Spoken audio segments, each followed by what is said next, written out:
జై శ్రీరామ్ అండి. అందరికీ నమస్కారం. ఎలా ఉన్నారు? బాగున్నారా? నేనండి ఉమాలావణ్య గుళ్ళాపల్లి, stress management coach and హీలర్ని.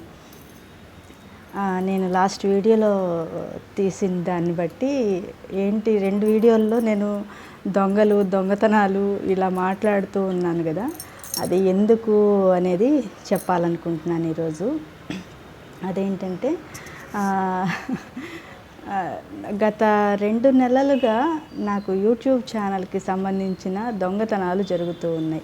YouTube ఛానల్లో దొంగదారిలో వచ్చి చెక్ చేసేవాళ్ళు వీడియోస్ ఆన్ చేసి చూడడము, అది ఒకళ్ళు కాదు 2. దాని తర్వాత అది కూడా తెలియకుండా వచ్చి చూడడము అనేది అది దొంగదారి అవుతుంది. అదీగాక నేను ఎప్పుడైతే లాక్ చేస్తానో, లాక్ చేసిన వెంటనే వ్యూస్ పెరగడం, 2 అలాగా పెరగడం అనేది, అంటే 2 డివైజుల నుంచి ఓపెన్ చేయడం వీడియోని అనేది నేను చూశాను. అది నన్ను బెదిరించినట్టుగానే నాకు అర్థమైంది. ఎందుకంటే అలా 2 నెలల నుంచి అలా దొంగదారిలో వచ్చి చెక్ చేసిన వాళ్ళు ఇంకొంచెం ముందు అడుగు వేసి నన్ను ఇబ్బంది పెట్టడం జరిగింది గత 15 రోజుల క్రితం లేదా నెల రోజుల నుంచి. ఆ నెల రోజుల నుంచి జరిగిన దానికి, అలాగే దాని తర్వాత ఇవన్నీ నా జీవిత పాఠాలు. ప్రస్తుతం జరుగుతున్నవే నిన్నటిది ఈ రోజుకి పాఠం అయిపోతుంది కాబట్టి, ఈ నెలలో నేను జరిగినట్టు మాట్లాడుతూనే ఉన్నాను. నా మీద ఎలా అటాక్స్ జరుగుతున్నాయి, ఏం జరుగుతుంది అనేది నిజాయితీగా నేను చెప్పేసేస్తున్నాను. ఎక్కడ భయపడలేదు.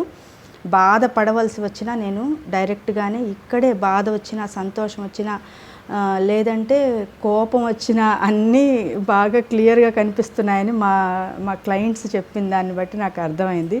ఆ ఎక్స్ప్రెషన్స్ ఏంటి అని నన్ను క్వశ్చన్ చేసినప్పుడు, ఎక్స్ప్రెషన్స్ ఇలా వస్తున్నాయా, క్లియర్గా కనిపిస్తున్నాయా అనేది నాకు అర్థమైంది. అది నా జీవిత పాఠం. ఈ నెలలో జరిగిన జీవిత పాఠాలన్నీ నేను చెప్పేయడం జరిగింది. కాకపోతే ఈ 2 రోజులుగా కూడా నేను దొంగతనాల గురించి ఎందుకు మాట్లాడుతూ ఉన్నాను అంటే, నాకు మొన్న హైదరాబాద్ వెళ్ళినప్పుడు రిటర్న్లో వచ్చేటప్పుడు విజయవాడ దాకా అయితే పర్లేదు, విజయవాడ నుంచి డైరెక్ట్ కంటిన్యూషన్లో ఆ విజయవాడ స్టేషన్లో ఎక్కడైతే ఉన్నానో ఆ టైంలోనో, లేదా ఇంకా ముందు ఏదన్నా ముందు స్టేషన్లలో కానీ, విజయవాడ వచ్చే ముందు కానీ ఎక్కడో నా బ్యాగ్ అనేది పోవడం జరిగింది. అందుకని ఈ దొంగతనాలు అది మాట్లాడుతూ ఉన్నానన్నమాట. అయితే ఆ రోజు బ్యాగ్ పోయినప్పుడు, మామూలుగా మనం చూస్తున్న ఈ అన్నిట్లో న్యూస్లో వాటిలో చూస్తున్న దాన్ని బట్టి దొంగతనాలు జరుగుతున్నాయి ట్రైన్స్లో, అవి జాగ్రత్తగా ఉండండి అని చెప్తున్నారు. అయితే ఏసీ బోగీలోకి కూడా వచ్చి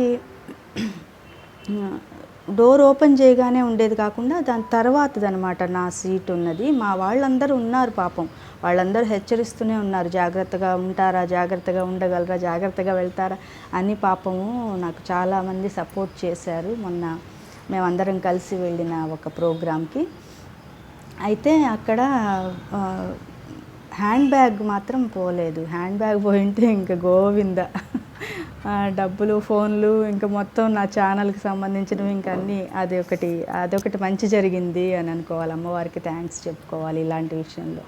ఎందుకంటే గుడ్డిలో మెల్లమేలు అన్నట్టు, అంటే మరీ గుడ్డితనం కంటే మెల్లకన్ను మేలు అనేది ఒక సామెత. ఎవరిని వెక్కిరించినట్టు కాదు, అలాంటి ఉద్దేశం నాకు లేదు, కానీ అది ఒక సామెత అనమాట. అట్లా నా బ్యాగు, హ్యాండ్ బ్యాగ్ కాకుండా వేరే బ్యాగు, శారీసు, బ్లేజరు అవన్నీ ఉన్న బ్యాగ్ ఒకటి పోయిందనమాట. కంపార్ట్మెంట్లోనే నేను కూర్చున్న దాని దగ్గర అక్కడ పెట్టిన బ్యాగు. అయితే నా ప్రైజ్కి సంబంధించినది అది ఉంది, హ్యాండ్ బ్యాగ్ ఉంది. శారీసు, బ్లేజర్ ఉన్నది మాత్రం బ్యాగ్ పోయిందనమాట. అది దాని గురించే ఇవంతా వచ్చాయేమో టాపిక్స్, తెలియదు. ఇట్లా నా జీవితంలో జరిగిన దాని గురించి, అంటే నేను జర్నీ చేసినప్పుడు పోయిన ఆ దొంగతనం దానికి సంబంధించినది, అలాగే నా యూట్యూబ్ ఛానల్లో దొంగదారులు ఎవరైతే వచ్చి అటాక్ చేయడానికి వచ్చారో దాని గురించి, అలాగే నా చిన్నప్పటి నుంచి నేను చూస్తూ పెరుగుతున్న దొంగతనాలు వాటి గురించి అన్నీ కలిపి అలా ఇచ్చిందనమాట అమ్మవారి జ్ఞానం మాట్లాడడానికి. అయితే ఇక్కడ ఇంకా చెప్పవలసింది ఏంటంటే, ఆ రోజు ఇట్లా ఆ బ్యాగ్ పోయినప్పుడు అనిపించింది, వాళ్ళు అదైతే ఎవరైతే దొంగతనం చేసుంటారో వాళ్ళు ఎంత స్ట్రెస్లో ఉండుంటారో పాపము. డబ్బులు వ్యసనాలు ఇట్లా రకరకాల వాటిల్లో పడి దొంగతనాలకు అలవాటు పడి ఉంటారు. అందుకని ట్రైన్లలో ఇట్లాగా దొంగతనాలు చేయడము చేస్తూ ఉన్నారు అనని ఆ రోజు అనుకోవడం జరిగింది. కాకపోతే అయిపోయిన దాన్ని మనం వెనక్కి వెళ్ళి తెచ్చుకోలేము కాబట్టి ఆల్రెడీ పోయింది అని చెప్పి నేను ఇంకా అంటే వచ్చేసేసాను. ఇంకా అక్కడేమీ అడగడం కానీ ఇంకెవరిని నేను చేయలేదు. ఎందుకంటే ఏ స్టేషన్లో పోయిందో తెలియదు. అందుకని ఆ బ్యాగ్ పోయింది నాది. కాకపోతే హ్యాండ్ బ్యాగ్ ఉంది. అది ఒక మంచి విషయం అన్నమాట. అక్కడ అమ్మవారు నా యందుండి అమ్మవారు నా హ్యాండ్ బ్యాగ్ అలాగే నా ప్రైజ్కి సంబంధించినవి ఉన్నాయి అవన్నీ. అయితే ఇంకొకటి చెప్పవలసింది ఏంటి అంటే, నేను మాట్లాడే వాటిల్లో నేను ఏ దారిలో చెప్తున్నాను అనేది కూడా ఒక క్లారిటీ అనేది వచ్చింది. ఏ దారిలో చెప్తున్నా అంటే, నా జీవితం అంతటిది చెప్పడం లేదు.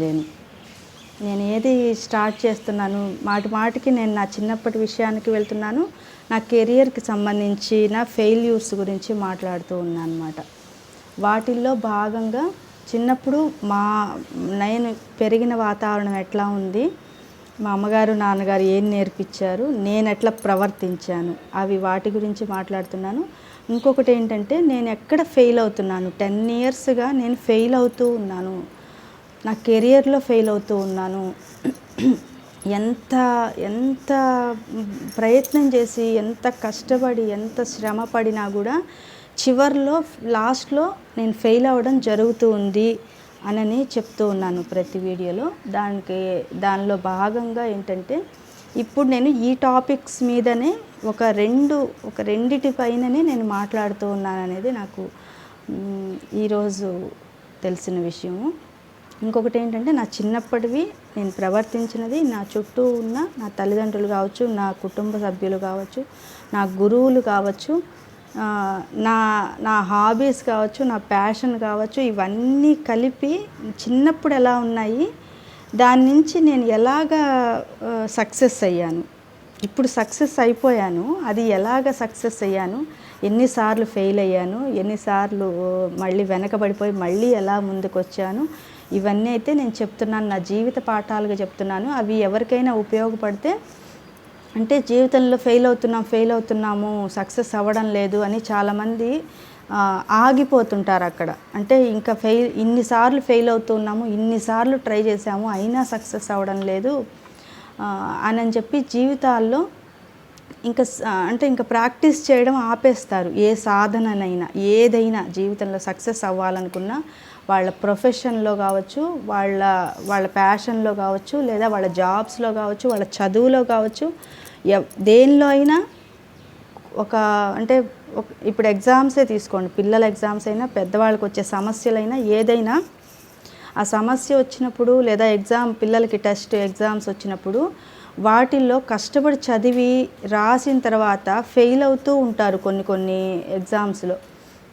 అట్లా 10 సార్లు 20 సార్లు ఎన్నిసార్లు రాసినా ఫెయిల్ అయ్యే పిల్లలైతే ఎప్పటికైనా సక్సెస్ వస్తుంది. అది ఖచ్చితంగా సాధన చేస్తూ ఉండాలి, ట్రై చేస్తూ ఉండాలి. ఆగిపోకుండా ఉంటే ఏదో ఒక రోజు ఖచ్చితంగా సక్సెస్ అనేది వస్తుంది. దానికి ఉదాహరణ నా జీవితం. అలాగే సమస్యలు వచ్చాయని చెప్పి భయపడి పారిపోవడమో, భయపడి అక్కడి నుంచి తప్పించుకోవడమో, లేదా చాలామంది ప్రాణాలు కూడా వదిలేసేసేంతగా భయపడిపోయి సమస్యలని తట్టుకొని ఎదుర్కోవాల్సింది పోయి ఆ బాధలకి, ఆ సమస్యలకి ప్రాణాలని వదిలేసేంత పరిస్థితులు కూడా వస్తుంటాయి కదా. అలాంటి వాళ్ళకి కూడా నేను ఒక ఎగ్జాంపుల్ అని చెప్పచ్చు. అదే నా జీవిత పాఠాలు. ఏ సమస్యలు వచ్చాయని పరిగెత్తి పారిపోవడము, పిరికి వాళ్ళలాగా, లేదంటే భయపడి జీవితాలను వదిలేయడము కాకుండా తట్టుకొని నిలబడాలి. ఎన్ని సమస్యలు వచ్చినా తట్టుకొని నిలబడితే ఏదో ఒక రోజు సక్సెస్ అనేది వస్తుంది. దానికి ఎగ్జాంపుల్ నేనే. ఎందుకంటే నా కెరియర్లో నేను ఫెయిల్ అయ్యేలాగా ఎవరైతే చేస్తూ ఉన్నారో అట్లాంటి టైంలో నేనైతే మొదటిసారి అప్పుడు ఫెయిల్ అవ్వడము, నమ్మక ద్రోహం చేయడము, అలాగే నాకే అర్థం కాకుండా, అంటే ఇక్కడ ఏం జరుగుతుందనేది నాకే అర్థం కాని పరిస్థితుల్లో ఒక క్రియేట్ చేశారనమాట. అంటే నన్ను చెడుగా చూపించడం, సమాజానికి నన్ను చెడుగా చూపించడానికి ఇంకొకళ్ళు క్రియేట్ చేశారు. అట్లా చేయడం వల్ల నా కెరియర్లో నేను ఫెయిల్ అయ్యాను. తర్వాత నా చుట్టూ ఉన్న వాళ్ళ దగ్గర నేను చెడ్డగా కనిపించాను. తర్వాత అది ఒక విపరీతమైన స్ట్రెస్ వచ్చేసి నా సాధన ఆగిపోయింది. అక్కడ నా సాధన ఆగిపోవడం జరిగింది. దాని తర్వాత వచ్చిన ఏదైతే ఆ సమస్యను తట్టుకోలేకపోయిన పరిస్థితి వచ్చిందో, అట్లాంటప్పుడు అంటే అట్లాంటి పరిస్థితుల్లో వాళ్ళకి నిరూపించుకోవడం చేత కాలేదు నాకు. అక్కడ ఎవరిది తప్పు అనేది నిరూపించడం చేత కాలేదు. ఇది ఎప్పుడంటే 10 సంవత్సరాల క్రితం. ఇప్పుడు చేతనైంది, ఇప్పుడు నిరూపించుకోవడం చేతయింది. వాటికి సంబంధించినవి పూర్తిగా క్లియర్గా చెప్పగలను. అది ఎట్లాగా అంటే, ఇప్పుడు నేను చేరిన కోర్సు ద్వారా మాత్రమే. నేను ఏదైతే కోర్సు చేరానో, ఏదైతే విద్యని నేర్చుకుంటున్నానో, ఏదైతే గురువుల అనుగ్రహం ఉందో, బ్లెస్సింగ్స్ ఉన్నాయో, దానివల్ల మాత్రమే నన్ను నేను తెలుసుకుంటూ ఇంకొక జన్మ అనేది, రీబర్త్ అనేది జరిగిందో, దానివల్ల మాత్రమే నేను ఇప్పుడు నా చుట్టూ జరిగే వాటిని అన్నిటినీ నా జీవిత పాఠాలుగా నేను చెప్పడానికి ఇట్లయితే ముందుకు రావడం జరిగింది. ఇంకా చెప్పాలంటే, ఇంకొకటి ఏం చెప్పాలనుకున్నానంటే, ఈ చిన్నప్పటి నేను పెరిగిన వాతావరణం అంతా చెప్పేసేసాను ఇంతకుముందు వీడియోస్లో. నేను ఉన్న ఇంటి గురించి, ఎంతమంది ఉన్నాము, ఎంతమంది వచ్చేవాళ్ళు, ఏం చేసేవాళ్ళు, ఎలా ఉన్నారు, ఎలా ప్రవర్తించారు, అందరు ఎలా ప్రవర్తించారు, మా అమ్మ నాన్న ఎలాగా మమ్మల్ని అంటే క్రమశిక్షణగా ఎలా పెట్టారు, నేను ఎలా పెరిగాను అనేది చెప్పాను ఇప్పటి వరకు. ఆ క్రమశిక్షణగా పెట్టినా కూడా ఇప్పుడు అసలు 100కి 100% తల్లిదండ్రులు వాళ్ళ పిల్లలకి క్రమశిక్షణనే నేర్పిస్తారు. కానీ వాళ్ళు ఏ దారుల్లో వెళ్తారో, వాళ్ళ మనసు ఎటు తీసుకువెళ్తుందో, వాళ్ళ బుద్ధి ఎటు తీసుకువెళ్తుందో, వాళ్ళు సన్మార్గంలో వెళ్ళాలని తల్లిదండ్రులు కోరుకుంటారు. కానీ పిల్లలు సన్మార్గంలోనే వెళ్తారో, దుర్మార్గులు అవుతారో, అది మాత్రం వాళ్ళ చేతుల్లోనే ఉంటుంది, తల్లిదండ్రుల చేతుల్లో ఉండదు. ఎందుకంటే వాళ్ళని ఒక వ్యక్తిగా తయారు చేసి, మంచి వ్యక్తిగా తయారు చేసి, మంచి దారుల్లో వెళ్ళేలాగా తల్లిదండ్రులు అన్నీ నేర్పిస్తారు. ఇలా వెళ్తే అధర్మం అవుతుంది, ఇలా వెళ్తే ఫెయిల్ అవుతావు, ఇలా వెళ్తే సన్మార్గము, ఇదైతే సక్సెస్ అవుతావు, ఇదైతే మంచి దారి, అదైతే చెడ్డదారి అని క్లియర్గా ప్రతి ఒక్కటి చెప్తారు, నేర్పిస్తారు ఏ తల్లిదండ్రులైనా. కానీ అది ఆ మంచి వ్యక్తిగా మారుతారా, చెడ్డ వ్యక్తిగా మారుతారా, సన్మార్గంలోకి వెళ్తారా, దుర్మార్గంలోకి వెళ్తారా అనే వ్యక్తిత్వాన్ని మాత్రం ఎవరికి వాళ్ళే తయారవ్వాల్సి ఉంటుంది, వాళ్ళకి వాళ్ళే తయారవ్వాల్సి ఉంటుందన్నమాట. అది తల్లిదండ్రులు దేవుడు మనల్ని పెంచడానికి తల్లిదండ్రుల రూపంలో వస్తాడు. ఆ వచ్చిన అమ్మవారో లేదా స్వామివారో ఎవరో వచ్చేది తల్లిదండ్రుల రూపంలో వచ్చేది ఆయనే, మాయాకృష్ణుడే. కానీ ఆ వచ్చిన తల్లిదండ్రుల మాటే వినకపోతే ఇంకా దేవుడు చెప్పేది ఏమి వినిపిస్తుంది? తల్లి, తండ్రి, గురువు, దైవంలో తల్లి చెప్పినట్టు వినిపించుకోక, తండ్రి చెప్పినట్టు వినిపించుకోక, గురువులు చెప్పినట్టు వినిపించుకోకపోతే ఇంకా దేవుడు చెప్పే విషయాలు కూడా వినిపించుకునే అంత శక్తి రాదు. మొదట తల్లి ఏం చెప్తుందో దాన్ని విని పాటించడం మొదటి మెట్టు. తర్వాత తండ్రి ఎలాంటి ధర్మాన్ని చెప్తున్నారు, ఏం చెప్తున్నారు అనేది ఖచ్చితంగా తండ్రి రెండో గురువు. తల్లి మొదటి గురువు అయితే తండ్రి రెండో గురువు. వాళ్ళు ఏం చెప్తున్నారో విని పాటించకుండా నిర్లక్ష్యం చేసే పిల్లలు ఎలా మారుతారు అనేది కూడా నా టాపిక్కే. ఎందుకంటే నేను విన్నాను కాబట్టి, నేను విని పాటించాను కాబట్టి, మా అమ్మ నాన్న ఏది చెప్పారో అది నేను విని పాటించాను కాబట్టి ఇక్కడ నేను అది మాట్లాడగలను. అయితే వీటిల్లో మా అమ్మ నాన్నకి ఎక్కడ స్ట్రెస్ వచ్చింది అని నేను మాట్లాడుతూ ఉన్నాను. వాళ్ళని ఒక క్లయింట్స్గా తీసుకొని, అంటే ఇది నేను ఊహించో లేదా చిన్నప్పటికి వెళ్ళి గుర్తు చేసుకొని చెప్పేది కాదు. నా మైండ్ అక్కడి దాకా వెళ్ళి ప్రయాణం చేసి వచ్చి చూసింది కాబట్టి ఇది నా రెండో జన్మ అవుతుంది. నా ప్రమేయం లేకుండా వెళ్ళి చూసి వచ్చిన విషయాలని నేను మాట్లాడుతూ ఉన్నాను. అయితే అక్కడ స్ట్రెస్ ఎక్కడొచ్చింది మా అమ్మ నాన్నలకి అంటే, మేము చెడుదారుల్లో వెళ్ళకూడదు, అక్కడ ఏవి అంటుకోకూడదు, ఎవరి ప్రవర్తన చెడు ప్రవర్తనలు మేము చూసేవాళ్ళవి కానీ లేదా మాకు కనిపించేవి లేదా మా దగ్గరికి వచ్చేవాళ్ళవి ఎవరివైనా చెడు ప్రవర్తనలు ఉంటే అవి అంటుకోకూడదు అని చాలా స్ట్రిక్ట్గా మా అమ్మ నాన్న ఇద్దరూ చాలా జాగ్రత్త పడి ఇలాగా ఒక క్రమశిక్షణనైతే అలవాటు చేశారు. దాంట్లో భాగంగానే దాంట్లో భాగంగా తన్నడాలు, పనిష్మెంట్లు ఇవ్వడాలు అవేవి ఉండేది కాదు. మాటలతోనే చెప్పడం జరిగేది. మా అమ్మగారు కూడా క్లియర్గా ఇలా ఉండాలి, ఇలా ప్రవర్తించాలి అని క్లియర్గా చెప్పేవాళ్ళు, చూపించి చెప్పేవాళ్ళు. తను ప్రవర్తించి మమ్మల్ని చేయమనేవాళ్ళు. అంటే ఇలా ఉండండి, ఇలా ప్రవర్తించండి అని ఊరికే మాకు చెప్పేసేసి వాళ్ళు అధర్మం వైపు వెళ్ళడమో వాళ్ళు అబద్ధాలు చెప్పడమో కాకుండా వాళ్ళు ప్రవర్తించేదే మా చేత చేయమని చెప్పేవాళ్ళు. నిజాయితీగా ఉండడం అంటే నిజాయితీగా ఉండడం, ధర్మంగా ఉండడం అంటే ధర్మంగా ఉండడం, దొంగతనాలు చేయకూడదు అంటే క్లియర్గా చెప్పేవాళ్ళు. ఇలా ఉంది, బయట ఇలా ఉంది పరిస్థితి, మీరు ఇలా కాకూడదు. అన్ని రకాలవి మంచి ఉన్నాయి, చెడు ఉన్నాయి. వాటిల్లో ఏవి ఇరుక్కోకుండా మేము ఎటు పోకుండా జాగ్రత్తగా ఉండేలాగా చెప్పడం వల్ల నేను ఆ దారిలోకి వెళ్ళాను. దాంట్లో భాగంగానే మా గురువుగారు కూడా డాక్టర్ పిఎస్ఆర్ ఆంజనేయ శర్మ గారు కూడా ఒక సన్మార్గం అనేది చూపించారు నాకు.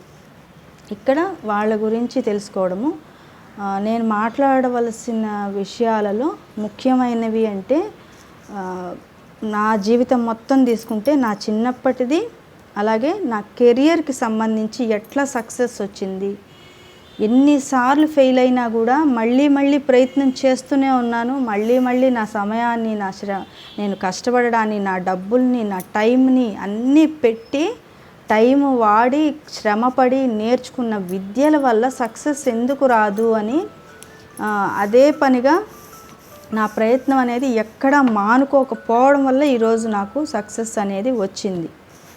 అయితే ఆ సక్సెస్ అనేది అందరికీ తొందరగా రాదు. ఒక్కొక్కళ్ళకి ఒక్కొక్క వయసులో రావచ్చు. ఎవరికి ఏ వయసులో వస్తుందో, ఎవరి జ్ఞానం ఎంతో, ఎవరికి ఎలాంటి గురువులు దొరుకుతారో ఆ గురువులు చెప్పేది మనం అర్థం చేసుకొని పాటించినప్పుడు, ఆ దారిలో వెళ్ళినప్పుడు మాత్రమే సక్సెస్ వస్తుంది. గురువులు అందరికీ దొరుకుతారు. సద్గురువులు అపూర్వ పుణ్యం వల్ల లేదా వాళ్ళ తల్లిదండ్రుల పుణ్యం వల్ల సద్గురువులు దొరుకుతారు. కానీ ఆ సద్గురువులు చెప్పినది పాటించే వాళ్ళెవరు, ఆ మార్గంలో వెళ్ళే వాళ్ళెవరు, సక్సెస్ అయ్యేది ఎవరు అనేది మాత్రం ఎవ్వరు చెప్పలేరు. ఎందుకంటే స్కూల్లో కూడా అందరి పిల్లలకి ఎన్ని సెక్షన్స్ ఉంటాయో అన్ని సెక్షన్స్, ఎంతమంది పిల్లలు ఉంటారో అంతమంది పిల్లలకి ఒకే రకంగా టీచ్ చేస్తారు టీచర్స్. కానీ ఎవరికి ఒకళ్ళకి ఫస్ట్ ర్యాంక్ ఎందుకు వస్తుంది, ఒకళ్ళు ఫెయిల్ ఎందుకు అవుతారు? అంతమందిలో అందరికీ ఒకే రకమైన మార్క్స్ ఎందుకు రావు? అంతమందిలో అందరికీ ఒకే రకమైన గ్రేడ్ ఎందుకు రాదు అంటే గురువు చెప్పినట్టు పాటించే వాళ్ళు కొంతమంది, పాటించని వాళ్ళు కొంతమంది. ఇది ఎట్లా తెలుసు అంటే నేను టీచర్గా కూడా చేశాను. బెంగళూరులో ఉన్నప్పుడు టీచర్గా అంటే భక్తికి సంబంధించినవి, అలాగే మన కల్చర్కి, ఇండియన్ కల్చర్కి సంబంధించినవి రైమ్స్ లాగా, అంటే కన్నడ సాంగ్స్, అలాగే దేశభక్తి గీతాలు, ఇవి పిల్లలకి నేర్పించడానికి నేను వెళ్ళాను స్కూల్కి. వెళ్ళినప్పుడు ఎంతమంది పిల్లలు, ఎంతమంది వాళ్ళందరూ దాదాపు 700 మంది నాకు స్టూడెంట్స్గా ఉన్నారు. అక్కడ నేను నేర్పించినవి నేర్చుకున్నారు.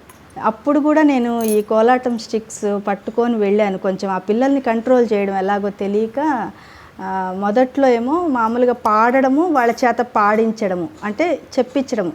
అవైతే ఉన్నాయో కన్నడవి, హిందీ పాటలు, కన్నడ పాటలు ఇవి నేర్పించడం జరిగింది. అప్పుడు చెప్పేటప్పుడు అందరూ చిన్న చిన్న పిల్లలు, చాలా చిన్న పిల్లలు. వాళ్ళకి చెప్పవలసిన నాకు టైం వచ్చేటప్పటికి మధ్యాహ్నం లంచ్ బ్రేక్ అయిన తర్వాత నాకు క్లాస్ ఉండేది. పాపం వాళ్ళు లంచ్ అయిన తర్వాత చిన్నపిల్లలంటే ఇంట్లో పొద్దున నిద్రలేస్తారు కదా, నిద్రలేచి స్కూల్కి వచ్చి మధ్యాహ్నం దాకా ఉండి అప్పుడు ఏదన్నా తినిన తర్వాత పాపం వాళ్ళకి నిద్ర వచ్చేది. నేను వెళ్ళే టైంకి వాళ్ళేమో మత్తుగా సగం మంది నిద్రపోవడము, సగం మంది పాడడము అట్లా చేసేవాళ్ళు. చేస్తూ ఉంటే వాళ్ళందరినీ ఎలాగా అంటే పాడేలాగా చెయ్యాలి కదా వాళ్ళని. అందుకోసము ఈ కోలాటం స్టిక్స్ తీసుకువెళ్ళి వాళ్ళతో పాడిస్తూ మధ్య మధ్యలో ఇట్లాగా అంటే ఎవరైనా నిద్రపోయినట్టుగా అలా అయితే వాళ్ళ దగ్గరికి వెళ్ళి ఇట్లా కొట్టడము, అంటే వాళ్ళని నిద్ర లేపినట్టుగా, పలకరించినట్టుగా, నవ్విచ్చినట్లుగా అట్లా ఈ కర్రలు అనేవి అప్పుడు కూడా నాకు ఉపయోగపడ్డాయి. ఇంకా కామాక్షి సంకీర్తనాలయం మొదలుపెట్టినప్పుడు అనుకుంటా, కొత్తగా మొదలుపెట్టినప్పుడు ఈ కర్రలు నాకు అప్పుడు అట్లా స్కూల్లో కూడా ఉపయోగపడ్డాయి. అప్పుడు ఎందుకు మొదలుపెట్టాను అంటే పిల్లలందరూ ఫోన్లకు అడిక్ట్ అయిపోతున్నారు.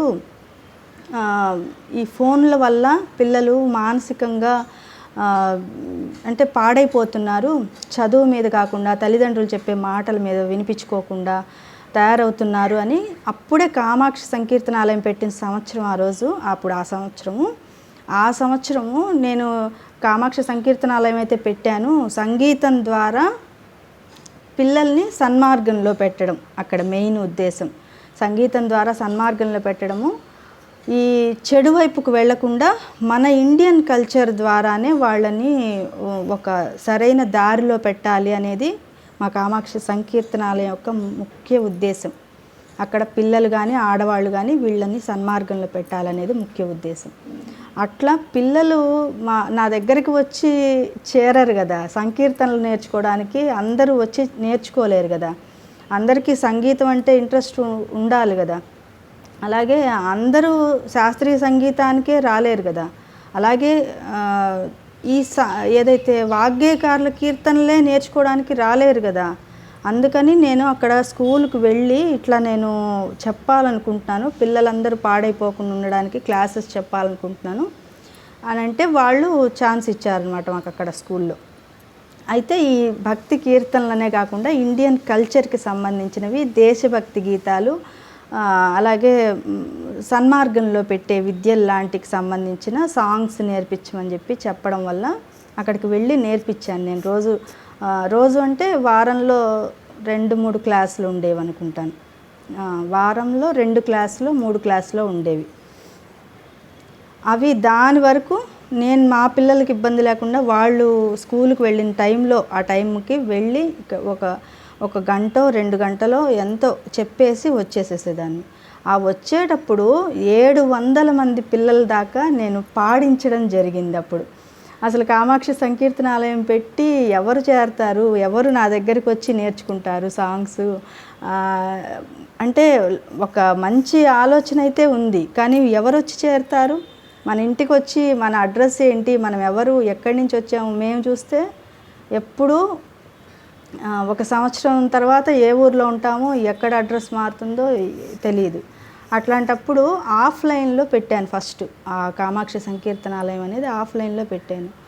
అట్లాంటప్పుడు అందరికీ ఎవరు తెలుస్తుంది, ఎవరు నేర్చుకుంటారు, మన దాకా వచ్చి ఎవరు పిల్లలు నేర్చుకుంటారు, ఎవరు పెద్దవాళ్ళు ఆడవాళ్ళు నేర్చుకుంటారు. ఆడవాళ్ళకైతే స్ట్రెస్ తగ్గడానికి సంగీతాన్ని వాడాను. వాళ్ళ కుటుంబంలో వచ్చే సమస్యల్ని తట్టుకొని నిలబడడానికి ఈ సంగీతాన్ని ఒక సాధనగా తీసుకొని వాళ్ళకి వాడడం జరిగింది నా స్టూడెంట్స్కి. అది పిల్లలకు వచ్చేటప్పటికి మన ఇండియన్ కల్చర్ తెలియాలి, మన సంస్కృతి సాంప్రదాయాలు తెలియాలి. అలాగే వాళ్ళకి కూడా స్ట్రెస్ ఉంటుంది కదా, స్కూల్లో ఎగ్జామ్స్ గురించో ఏదో ఒకటి, ఒక్కొక్క ఏజ్లో ఒక్కొక్కళ్ళకి ఒక్కొక్క రకమైన స్ట్రెస్ ఉంటుంది కదా. అది మన ఇండియన్ కల్చర్ ద్వారానే తగ్గించుకోవచ్చు, సంగీతం ద్వారానే తగ్గించుకోవచ్చు. అలాగే ఏదైతే కోలాటం ఉందో ఈ కోలాటం ద్వారానే తగ్గించుకోవచ్చు అనే ఉద్దేశంతో అక్కడ నేర్పించేదాన్ని. ఇంటి దగ్గరేమో ఆడవాళ్ళు ఒక ఇద్దరే వచ్చేవాళ్ళు. ఆ ఇద్దరికి సంకీర్తనలు నేర్పించేదాన్ని.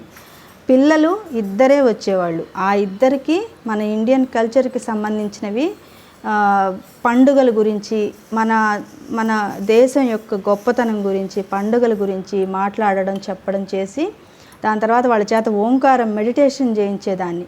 ఆ ధ్యానం ద్వారా కూడా వాళ్ళ మైండ్ని కంట్రోల్లో పెట్టుకునేలాగా, అలాగే స్ట్రెస్ తగ్గేలాగా. చిన్నపిల్లలకి ఏం స్ట్రెస్ ఉంటుంది అని అనుకుంటారు, చిన్నపిల్లలకి కూడా ఉంటుంది. వాళ్ళ వయసుకు తగ్గట్టు వాళ్ళకి స్ట్రెస్ ఉంటుంది. అది తగ్గించడానికి అక్కడ నేనేం చేసేదాన్ని అంటే రోజు సాయంత్రం పూట 5 నుంచి 6 వరకు ఒక గంట సేపు ఆ పిల్లలకి సన్మార్గానికి సంబంధించినవన్నీ చెప్పడం జరిగేది. నేను ఆ గంట అనుకుంటాను కానీ దీనిలో టైంలో తెలీదు. 6:30, 6:35 దాకా, అంటే గంటన్నర, గంట 30, అంటే గంట 30, గంట 45 నిమిషాల దాకా కూడా నేను వాళ్ళ చేత క్లాస్ అనేది చెప్తూ ఉండేదాన్ని. దాంతోపాటు ఆ ఇద్దరు పిల్లలతో పాటు మా ఇద్దరు పిల్లలు కూడా వినేలాగా నేను ఒక దృష్టి అక్కడ పెట్టి ఉండేదాన్ని. ఎందుకంటే నేను చెప్పే విషయాలు ఆ ఎదుటుగా ఉన్న పిల్లలు వినడము, వాళ్ళు సన్మార్గంలోకి వెళ్ళడము, వాళ్ళతో పాటు నేను కూడా సన్మార్గంలోకి వెళ్ళడము, వాళ్ళకి స్ట్రెస్ తగ్గిస్తూ నాకు కూడా స్ట్రెస్ తగ్గించుకునేలాగా నేను చేశాను అక్కడ. ఎందుకంటే మెడిటేషన్, ఓంకారానికి సంబంధించినది వాళ్ళ చేత ధ్యానం చేయిస్తున్నానంటే నేను కూడా చేసేదాన్ని. తర్వాత నేను కోలాటానికి సంబంధించినవి వాళ్ళతో పాటు చేసేదాన్ని. పాడడం వస్తే వాళ్ళతో పాటు నేను చేసేదాన్ని. తర్వాత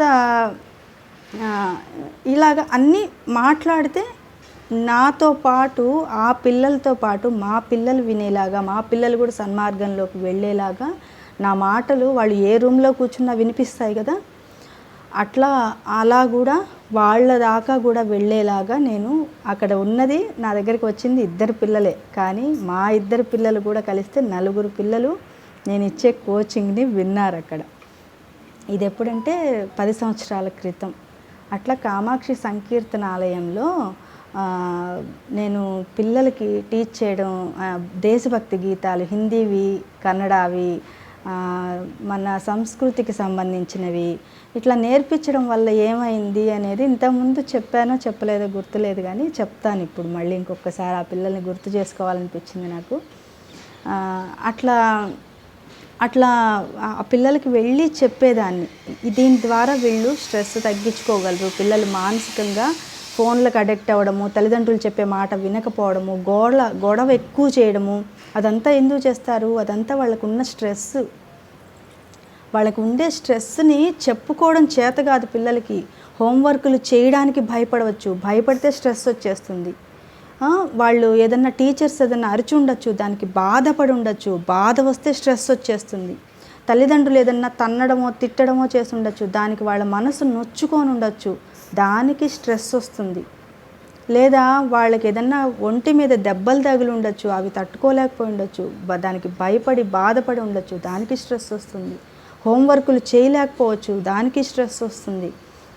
ఇంకొక పిల్లలకి ఎక్కువ మార్క్స్ వస్తూ మాకు ఎక్కువ మార్కులు రావట్లేదే అనిపించి ఉండొచ్చు, దానికి స్ట్రెస్ వస్తుంది. ఇట్లా చిన్న పిల్లల దగ్గర నుంచి స్ట్రెస్ వస్తుంది. అది తగ్గించడం కోసము సంగీతాన్ని, అలాగే మన సంస్కృతి సాంప్రదాయాలకు సంబంధించిన వాటిని నేను అక్కడికి వెళ్ళి నేర్పించేదాన్ని.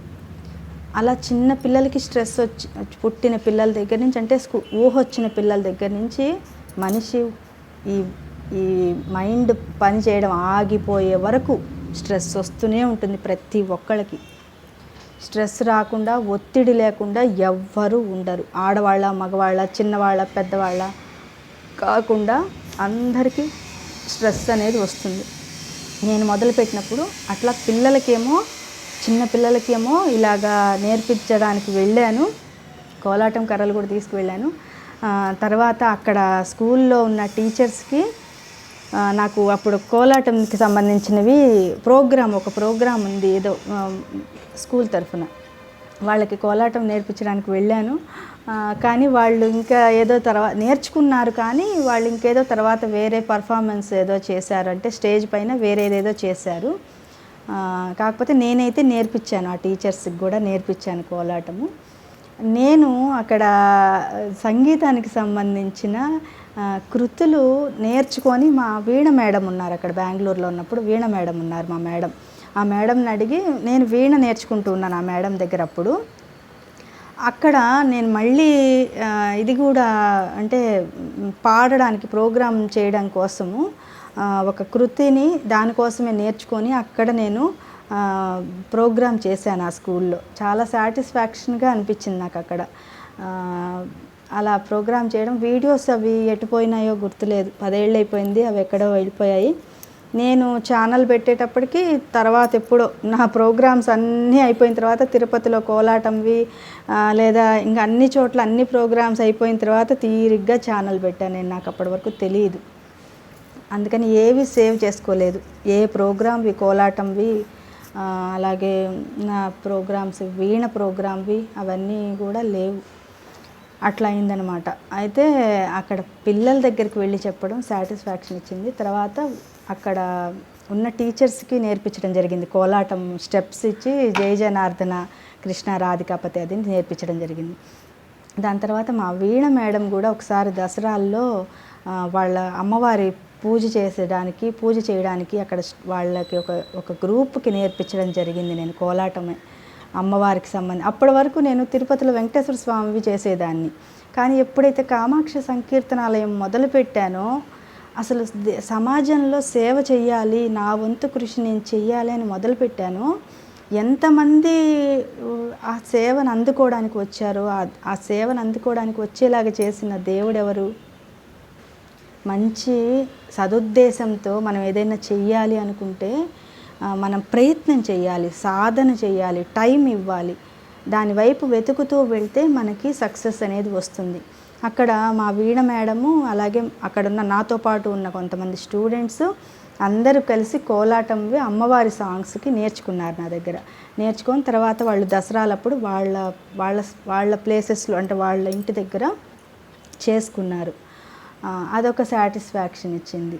తర్వాత ఇంటి దగ్గరకు వచ్చే పిల్లలు, ఇంటి దగ్గర సంకీర్తనలు నేర్చుకోవడానికి వచ్చిన ఇద్దరు పెద్దవాళ్ళు ఆడవాళ్ళు, అలాగే మా పిల్లలు ఇద్దరు కూడా నా స్టూడెంట్సే, ముందే స్టూడెంట్స్, కామాక్షి సంకీర్తనాలయం పెట్టక ముందే నా స్టూడెంట్స్ వాళ్ళు. కానీ నేను కామాక్షి సంకీర్తనాలయం పెట్టిన తర్వాత నా స్టూడెంట్స్తో పాటు వాళ్ళు కూడా కలిశారు. ఇట్లా ఇది ఎందుకు వచ్చింది అంటే స్ట్రెస్ అనేది పిల్లలకి వస్తుంది, పెద్దలకి వస్తుంది. తల్లిదండ్రులు సన్మార్గంలో పెట్టాలి, మంచి నేర్పించాలి పిల్లలకి అని వాళ్ళకి ఒక మంచి వ్యక్తిగా తయారు చేయాలి మా పిల్లల్ని అని ప్రతి తల్లిదండ్రులు అనుకుంటారు, ప్రతి ఒక్కళ్ళు అనుకుంటారు. కానీ వాళ్ళు ఎలా తయారవుతారనేది అదే వాళ్ళ వ్యక్తిత్వము. కాకపోతే ఇప్పుడు నేను చెప్పవలసిన టాపిక్ ఏంటి అంటే తల్లిదండ్రులు సన్మార్గంలో పెట్టడానికి నేర్పిస్తారు, గురువులు సన్మార్గంలో పెట్టడానికి నేర్పిస్తారు. ఆ మంచి దారిలో వెళ్ళడానికి ఆ పిల్లలు మంచి దారిలో వెళ్తుంటారు. కానీ వాళ్ళ జీవితాల్ని ఒక చక్రం తిప్పినట్టు తిప్పేదే స్ట్రెస్. వాళ్ళ జీవితంలో ఇంకా ఊపిరి పీల్చుకోలేరు. ఆ చక్రంలో పడిపోయారంటే, స్ట్రెస్ అనే చక్రంలో పడిపోయారంటే వాళ్ళు ఊపిరి పీల్చుకోలేరు, ఆగలేరు, ఆలోచన ఉండదు, అసలు ఏ రకమైనది ఉండదు. దానిలో ఆ స్ట్రెస్లో తిరిగి నెగిటివిటీతో బయటపడతారు. మనకి కుండలు తయారు చేస్తుంటారు కదా, ఇలా చక్రం తిరిగితే మట్టితో కుండ తయారు చేస్తారు కదా, దానిలో అది తిరుగుతూ ఉంటుంది. ఆ చక్రము తిరుగుతూ ఉండగానే తయారు చేసేస్తారా ఆ కుండని.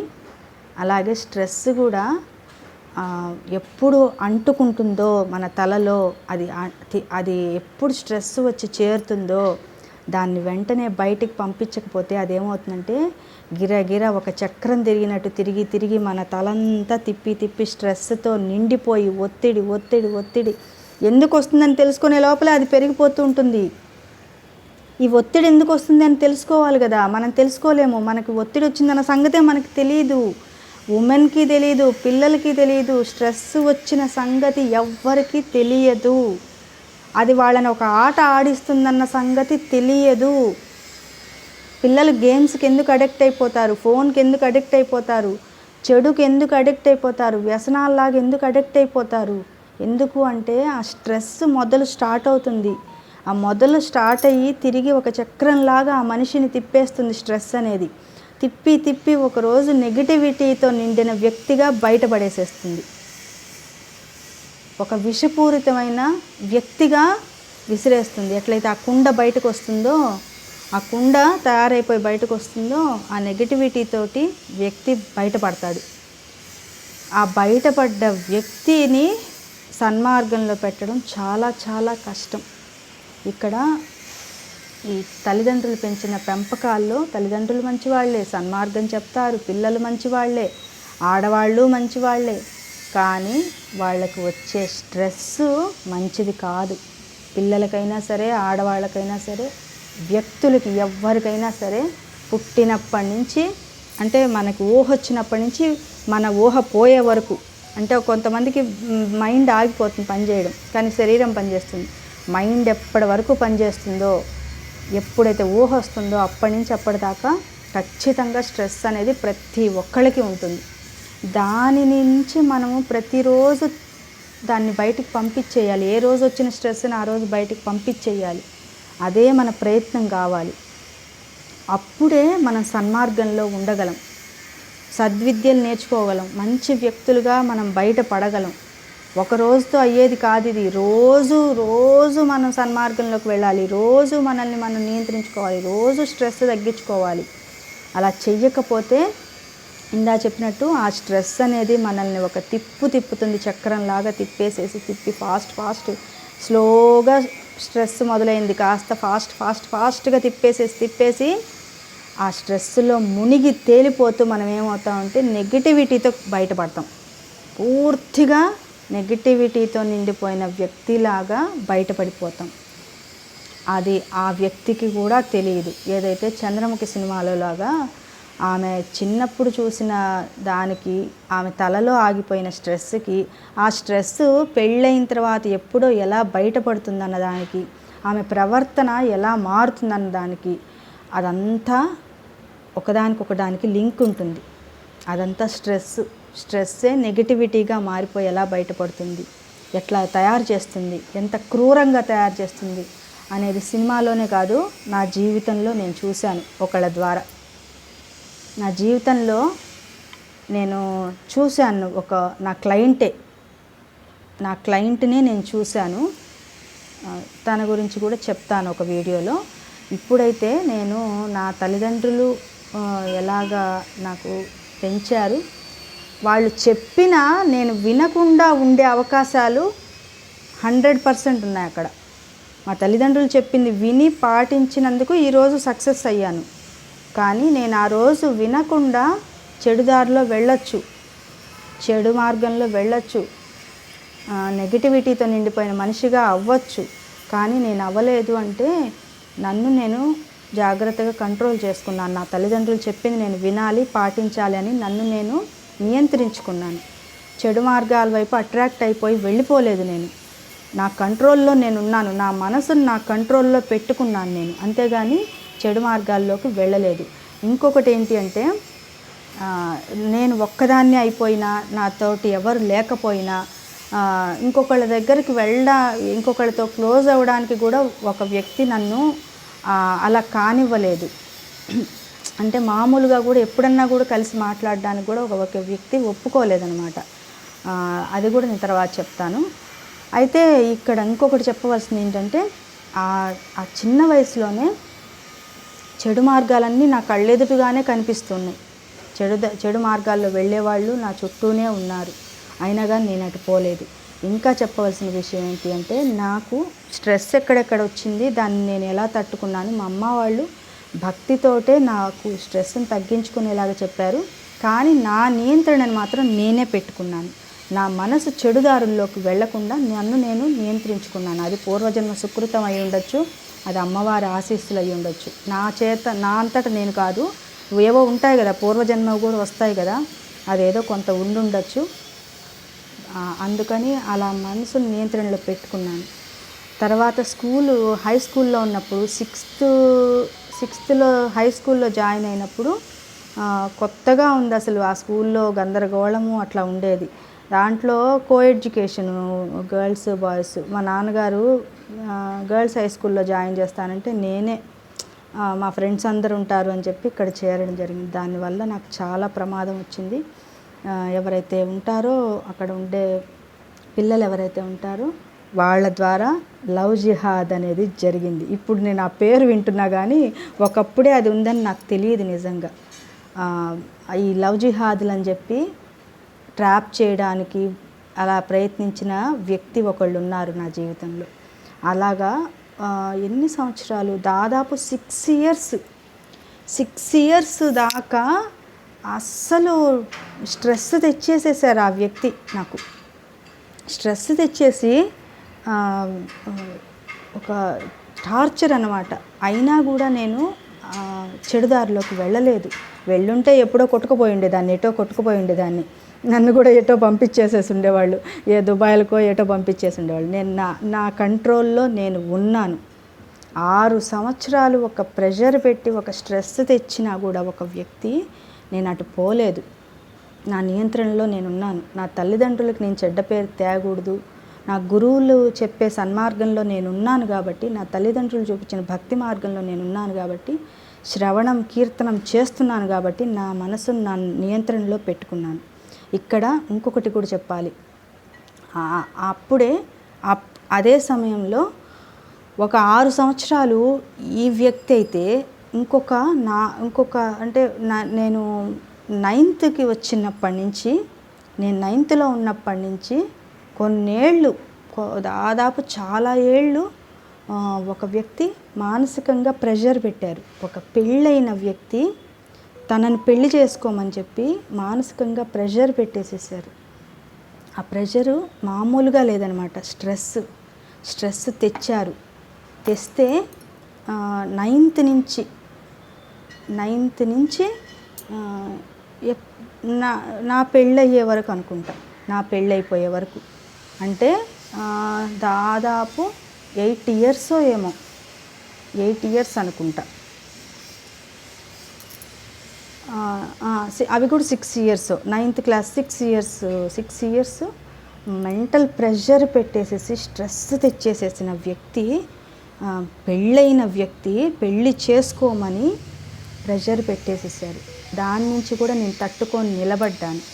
అది ఎక్కువగా నాకు మాట్లాడడం, ఇంకా మెయిన్ పాయింట్స్ చెప్పాలి నా గురించి నేను చెప్పుకున్నాను కానీ ఇవి మా అమ్మగారికి తెలియదు, ఇంకా నా చుట్టూ ఉన్న వాళ్ళకి కూడా తెలియదు.